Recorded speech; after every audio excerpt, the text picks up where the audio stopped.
Super 6 అంటా ఉన్నాడు, super 7 అంటా ఉన్నాడు, కేజీ బంగారం ఇంటింటికి అంటా ఉన్నాడు, ప్రతి ఇంటికి బెంజ్ కార్ అంటా ఉన్నాడు.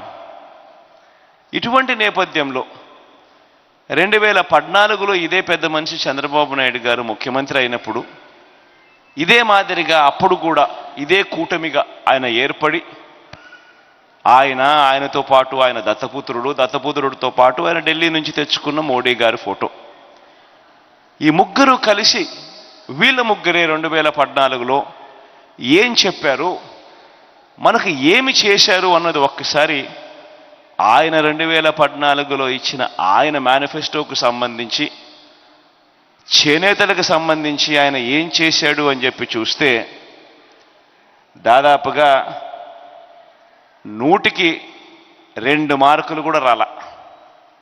అంటే 98% ఎగరగొట్టిన పరిస్థితులే కనిపిస్తూ ఉన్నాయి. ఇది చంద్రబాబు నాయుడు గారి ట్రాక్ రికార్డ్. ఆయన చెప్పిన హామీలు ఒకసారి గమనిస్తా పోతా ఉంటే చేనేత సహకార సంఘాలకు భవనాలకు ఆస్తి పన్ను నుంచి మినహాయింపు 0, చేనేత కార్మికులు గుర్తింపు కార్డులు ఇంతకు ముందే ఇస్తా ఉన్నారు, అది కూడా పెద్ద చేసింది లేదు. జారీపై విధించిన వ్యాటు రద్దు, అది లేదు.